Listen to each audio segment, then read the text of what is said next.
내가 최선을 다해서 선생님들께 드리고 싶은 것을 드리겠다. 이것이 저의 목표예요. 중간중간 잘못된 거나 뭐 이런 것은 선생님께서 또 지적해 주시면은 고쳐가면서 좀 배우고 싶습니다.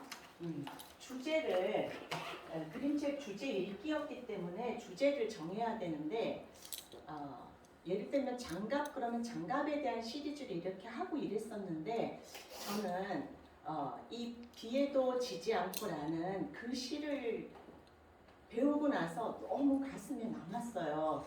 그래서 빨리 이것을 주문을 해서 읽으려고 했는데 여러 개인 거예요. 책이 한 권이 아니고. 그래서 하나의 주제로 하나의 시로도 이렇게 여러 개가 나올 수도 있겠구나.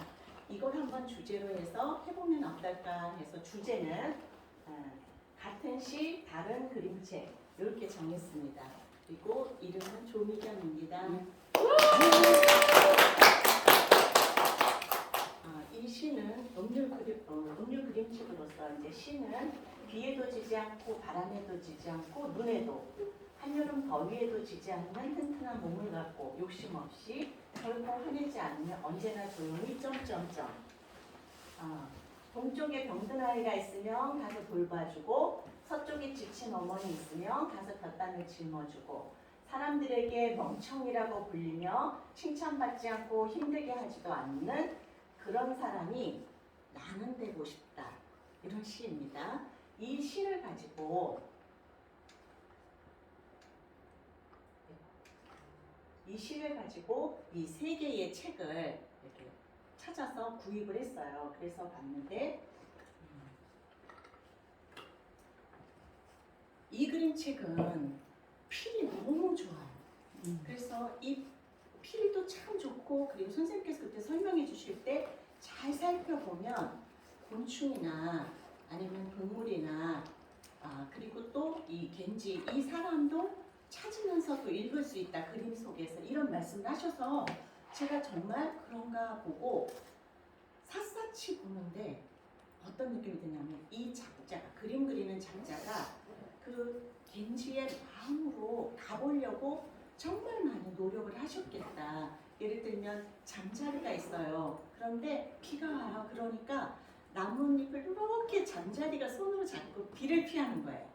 겐지가 이만큼 곤충이나 자연에 대해서 사랑하고 있었다는 그 마음을 그대로 그림으로 표현한 거에서 정말 감동을 한 그런 책이더라고요.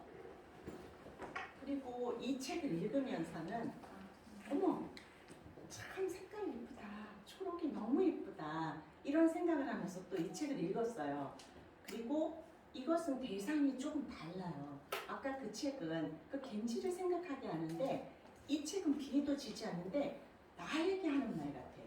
또 어떤 남자였다면 그 남자에게 하는 말이고 어떤 아이였으면 아이에게 하는 말이고 이 시선이 다양하게 들어가 있다는 이런 걸 또 배울 수 있겠더라고요. 그래서 참 좋았어요. 근데 이 책은 좀 이상했어요. 저거는 살까 말까를 고민을 했었어요. 뭐 그림도 이상하고 그래서 그래도 첫 번째 책은 첫째 언니한테 주고 저 작은 책은 동생 주고 이건 막내 동생 주자 이런 마음으로 그냥 샀어요. 그리고 배달이 왔는데 가슴이 확 뛰는 거예요. 빨리 보고 싶어서. 저녁도 저 이제 아이들 가르치니까 쭉 가르치고 6시에 이제 준비 다 하고 식사 준비하기 전에 너무 궁금해서 1권, 2권, 3권을 읽었어요. 근데 1권, 2권은 재밌는데 얘는 잘 모르겠어요. 그래서 놔두고 또 막 찌개 끓이고 나서 또 너무 궁금한 거예요. 그래서 또 가서 또 다시 봤어요. 1권, 2권, 3권. 그런데 읽다가 시간이 조금 돼서 맨 뒤를 보면 이 책은 좀 특색 있는 게 뒤에 설명이 참 잘 돼 있어요. 다른 그림책들은 그렇지 않은 것들도 있잖아요. 손 면지 끝나고 이제 뒤에 면지 끝나고 점점 가는데 이 부분에서 설명이 굉장히 자세히 들어있더라고요. 그래서 책마다 이 설명을 읽는데 이렇게 좋은 책이야. 그리고 이 책에서는 가슴에 쿵 하는 맨 뒤에서 이렇게 말해요. 가서 뭐지? 가서 이렇게 이 시점 시점에서 읽을 수 있어야지 좋대요. 진짜 가서는 너무 궁금하다라는 생각을 갖고 제가 직접 갔어요. 어디를 갔냐면요. 여기서 시에서 이래요. 동쪽에 가서 아픈 아이를 돌봐주래요. 북쪽으로 가면은 소송이라는 곳에서 그런 건 다 쓰잘데없으니까 그만두라고 얘기하라고 해요. 근데 제 친구가 그날 따라 문자를 딱 올린 거예요. 우리 영어학원에서 사고가 생겨서 아이가 손을 다쳤어. 문틈에 껴갖고 그랬는데 가해자 쪽도 있고 피해자 쪽도 있는데 이게 원활하게 이루어지지가 않고 있다. 가해자 쪽에서는 사과라도 해라. 이렇게 그러니까 피해자 쪽에서는 사과라도 해라. 근데 가해자 쪽에서는 내가 더 피해자다. 왜냐하면 왜 그 문틈에 손을 넣냐.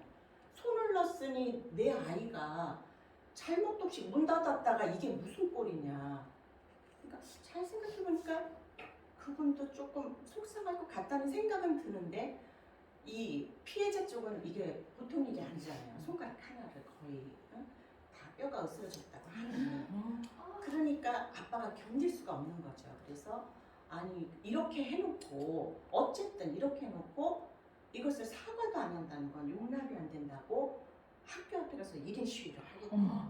그러면 이 가해자나 피해자나 모두가 가슴이 아프잖아요. 와, 이 일을 어떻게 하면 좋겠냐고 지금 이러는 거예요. 그래서 아픈 아이가 있구나. 이런 소송이 되는 이런 것들이 있구나. 내가 가고 싶다. 이런 마음 들었어요. 이 발표한 책을 다 싸들고 세 권을 들고 아버님께 드리고 싶었어요. 그래서 갔어요.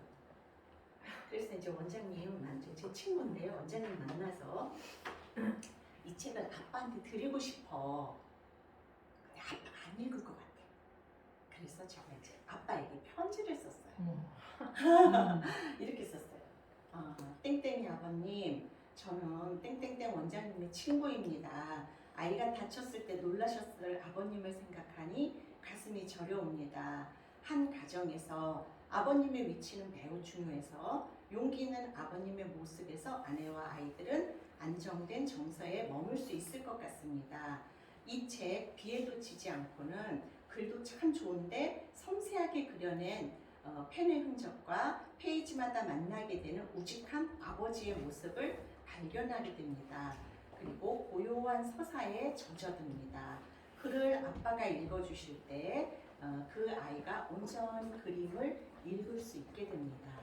아빠가 읽어주실 것 같은 거예요. 그래서 이렇게 잘 썼어요. 그리고 다음 책은 어머니에게 똑같은 형식으로 조금 다른 내용으로 어머니에게도 편지를 썼어요. 그리고 꼭 아이 것 같잖아요. 근데 그 아이에게도 너 이제 6학년 되었는데 하면서 시련이 오는 거는 어떻게 막을 수는 없다. 우리 앞에. 근데 그것을 바라보는 관점에 따라서 이것이 너에게 득이 될 수도 있고 해가 될 수도 있어. 이 책을 읽으면서 용기 내기 바란다고 이렇게 써서 가지고 갔어요. 이렇게 가져갔더니 그 원장님이 나 이거 그분 드리기 전에 우리 애 3명 있는데 애들 한 명씩 이거 다 읽히고 갖다 주면 안 되겠니? 그래요. 그래서 그러라고.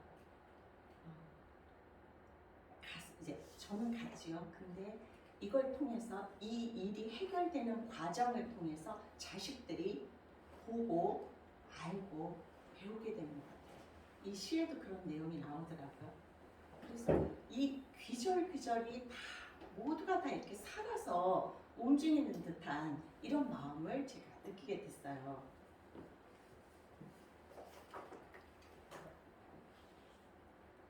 그래서 이렇게 5가지 했는데 그럼 이게 끝인가 했더니 제가 저 자신의 삶의 태도를 다시 바라보게 되더라고요.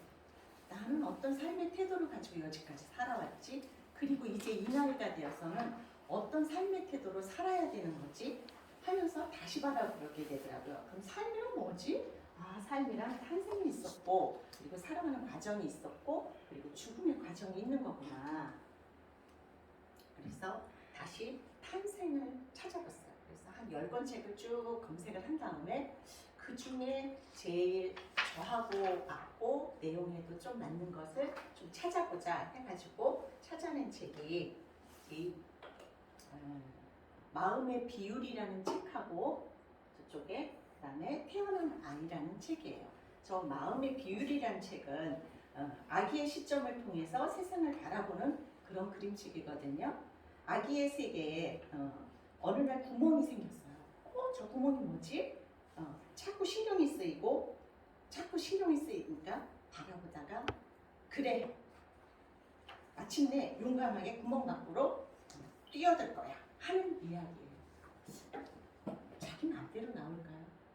저는 놔줘야지만 나는 줄 알았어요. 근데 이 책에서는 그런 얘기를 해요. 참 신기했어요. 그리고 이 태어난 아이라는 얘기는 거기 자료에 있는데 태어나지 않은 아이가 있었거든요. 태어나지 않아서 사자죠. 무섭지 않고 모기가 물어도 아프지도 않고 아무런 일이 안 일어나요. 그런데 어떤 여자아이가 강아지한테 물려가지고 엉엉 울면서 엄마한테 가는 거예요. 그랬더니 엄마가 아이고 많이 아프니 하면서 그 아이를 깨끗이 씻어서 반창고를 붙여줘요. 그 반창고를 보는 순간에 이 아이가 나도 태어날까 하고 결심을 해요. 그래서 세상 밖으로 태어난다는 이야기예요. 그리고 잠자리에 들면서는 태어나는 건 참 피곤한 일이야 하면서 웃음 짓게 하는 이런 책이거든요. 태어난다는 것에 대한 관점을 전 이 책을 통해서 참 새롭게 느꼈어요. 태어나는 거는 부모의 정자와 난자가 만나서 만들어지는 게 생명인 줄 알았거든요. 근데 이 책들은 그렇게 말해요. 태어나는 순간에도 나의 의지가 들어있다. 근데 가만히 생각해보니까 그럴 수도 아닐 수도 있는 것 같아요. 우리가 이 세상에 태어나기로 작정을 하고 태어났기 때문에 이 태어난 인생에 책임을 져야 될 수도 있겠다. 부모들은 그냥 통로가 되어줬을 따름이지 사실은 나 자신이 태어나기로 결심을 했나 보다 하는 생각이 들어요. 그리고 이 책의 뒷면들을 잘 읽어보다 보면 같은 유형의 책들을 소개를 하더라고요. 그래서 삶의 과정을 또 설명하는 책에서는 톨스토이의 바보 이반, 그리고 그다음에 이 겐치의 이 이야기, 그리고 또 하나는 강아지똥, 이 권정 선생님의 사상이 약간 비슷하다고 해요. 그래서 그 삶의 태도를 제가 배우고 싶어서 이 세 가지 책을 결정했거든요. 그래서 세 가지 선물에서는 가장 중요한 때는 언제지? 라고 물어요. 가장 중요한 때? 그건 누구나 이럴 거예요, 지금. 그죠? 지금 가장 중요하니까. 우린 쉽게 대답을 하는데, 그럼 가장 중요한 사람은 누구지? 글쎄. 그리고 가장 중요한 일은 무엇이지? 하고 이 작자가 궁금해해요. 그래서 친구들한테 물어봐요. 친구들 말은 뭐 좀 허술하겠죠? 자기 생각대로만 얘기를 하겠죠? 그래서 이번에는 마음에 안 차서 나이가 많은 래퍼 할아버지를 찾아가서 여쭤봐요. 할아버지는 빙그레 웃으면서 조금 나를 좀 도와줄래? 하고 물으셔요. 다 돕고 비가 와서 뛰어가는데 보니까 쓰러진 나무에 깔려서 울고 있는 다친 판다를 보고 최선을 다해서 구해줘요. 그리고 구해주고 집에 갔더니 구해서 집에 갔더니 물에 빠진 사람 구해줬더니 보따리 내놓으란다더니 죽으림을 다해서 판다를 얻고 왔더니 아기 판다는 어디 있어요? 하면서 찾아요. 아기 판다가 있었어요? 그럼요. 그래서 다시 그 빗속에서 최선을 다해서 달려가서 아기 판다를 또 찾아서 엄마한테 또 데려다 줘요.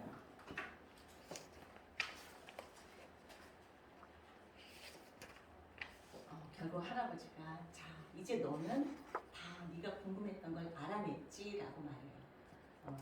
가장 중요한 때는 지금인 거야. 그 순간인 거야. 그리고 가장 중요한 사람은 지금 너와 함께 있는 사람이야. 저에게 가장 중요한 때는 지금이겠죠. 저에게 가장 중요한 사람 여기 있는 선생님들이겠죠. 그리고 가장 중요한 일은 무엇이냐? 지금 여기에 있는 사람들을 위해서 내가 최선을 다하는 거야. 내가 이제 이게 끝나고 집에 가면 가족이 있겠죠. 그때는 그게 가장 중요할 거겠죠. 그리고 그 가족들이 또 중요하고 그 가족에 최선을 다해서 내가 할 수 있는 일을 하는 거. 이렇게 이야기하고 있는 것 같아요.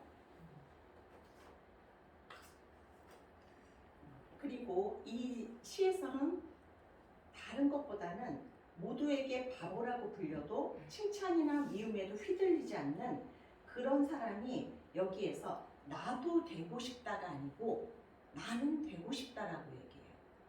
그 한 글자의 차이인데 나도 되고 싶다는 것은 남들이 하는 것처럼 나도 하고 싶은 거예요. 근데 얘는 나는 하고 싶다 이렇게 말을 해요. 인생이라는 것은 누군가가 이렇게 좋은 것들을 보여줄 때 그것을 따라 사는 것이 아니고 내가 살고 싶었던 생을 살고 죽는 게 그게 인생이구나. 이런 깨달음을 얻게 되더라고요. 이거는 선생님들이 이미 익숙하게 알고 계셔서 거기 써 있는 거로 그냥 이렇게 마무리하고 싶고요. 마지막으로 이제 지나가시면 이렇게 해서 삶의 태도를 이렇게 제가 배웠고 그 다음에 마지막으로 죽음에 대해서 생각을 해봤는데 나는 죽음 이것도 한 10개 정도 찾은 다음에 그 중에서 나와 맞고 이렇게 생각하고 맞는 걸 찾아서 2개 했는데 나는 죽음이에요. 이 나는 죽음이에요라는 책에는 죽음을 통해서 새 생명의 자리를 마련하고 언젠가는 다시 내 자리를 내주어야 한다고 육신이 사라져도 결국 그 사람을 사랑했던 마음만은 남게 된다. 우리가 사랑하며 살아야 하는 이유가 된다. 한 책이에요. 그리고 제가 마음에 들어서 구입한 거는 이 여우나무라는 책이었어요.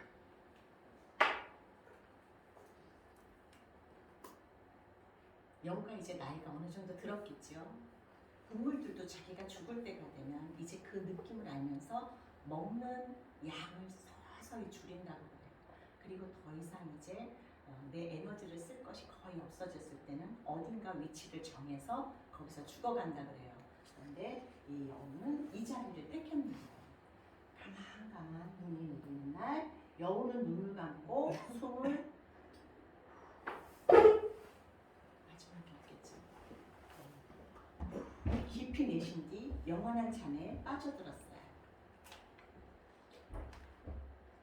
여우의 죽음을 보고 숲속의 동물들이 한 마리씩 다가와서 고마웠던 추억을 이야기 나누고 그 이야기를 나눌 때마다 여기에 주황색 오렌지 나무가 조금씩 자라나는 거예요. 그 나무가 정말 크게 자라서 숲속을 가득 덮고 그 동물들의 울타리가 되어지고 그 동물들 기억 속에서 항상 살아있을 거라는 이런 이야기더라고요. 저희들도 우리가 살다가 이 세상을 떠났을 때 내가 사랑을 베풀어준 사람들의 기억 속에 아주 오래 살아남겠죠. 저는 이 주제를 준비하면서 이런 과정들을 이렇게 배웠습니다. 그리고 가슴에 크게 와 닿으면서 내가 그림책에 스며들었고 물들었구나. 처음에 여기에 딱 올 때는 이게 나와 맞을까 하는 궁금한 마음에서 시작을 했는데 스며구나, 물들었구나. 선생님 참 제목을 너무 잘 지으셨구나 이런 생각을 했습니다. 감사합니다.